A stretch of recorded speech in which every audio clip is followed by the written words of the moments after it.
Je voudrais rejoindre mes collègues pour dire évidemment que nous partageons l'inquiétude de tous les pêcheurs qui aujourd'hui sont soumis à cette immense incertitude.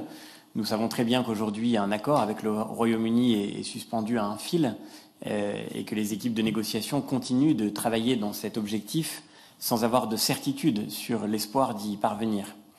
Je voudrais commencer par redire, et je crois que nous pouvons partager ce point, le fait que, quelle que soit l'issue de cette discussion, malgré les inquiétudes et le scepticisme des débuts, il aura été prouvé que la pêche n'était pas une variable d'ajustement pour les 27 États membres dans cette discussion.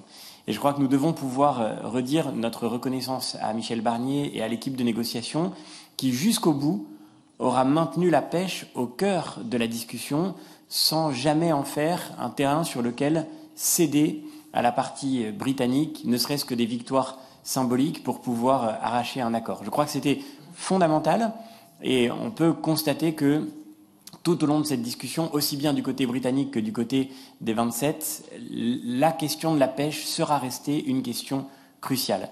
Espérons maintenant qu'un accord soit possible, parce que, nous l'avons dit depuis le début, tout, pour les pêcheurs, tout vaudrait mieux qu'une sortie sans accord du Royaume-Uni de l'Union européenne, et il faut espérer jusqu'au bout, et je suis heureux que de ce point de vue-là, la Commission ait fait le choix, avec le Conseil, de donner encore sa chance à la négociation, même si le temps est désormais compté.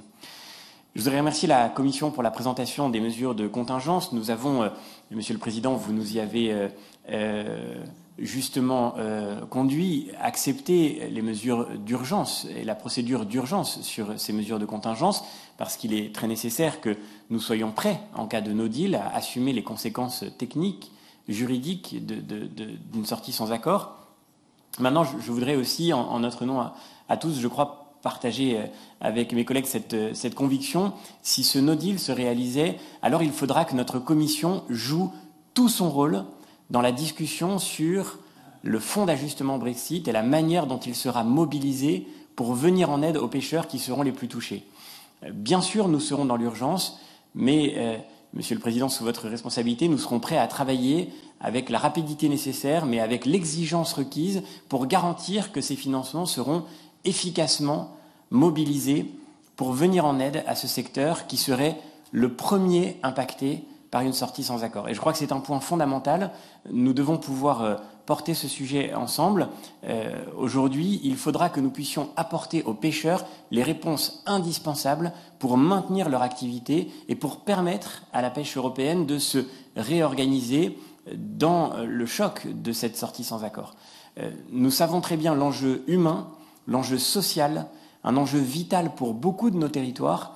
Nous savons que c'est toute la pêche européenne qui, de près ou de loin, serait immédiatement impactée par une sortie sans accord. Et nous devons, en tant que commission pêche, nous devons avoir notre rôle à jouer pour pouvoir être les relais de ce que nous savons des besoins de nos territoires, des besoins du terrain, pour apporter les réponses là où elles sont le plus nécessaires. Ça, je crois que c'est un aspect crucial. Sur les mesures de contingence, il était nécessaire que l'urgence puisse être déployée, mais sur cette mobilisation du fonds d'ajustement Brexit, nous serons prêts à jouer notre rôle pour pouvoir travailler aux côtés des pêcheurs avec la Commission afin de leur apporter la réponse d'urgence, mais la réponse cruciale pour le long terme dont ils ont profondément besoin. Merci encore.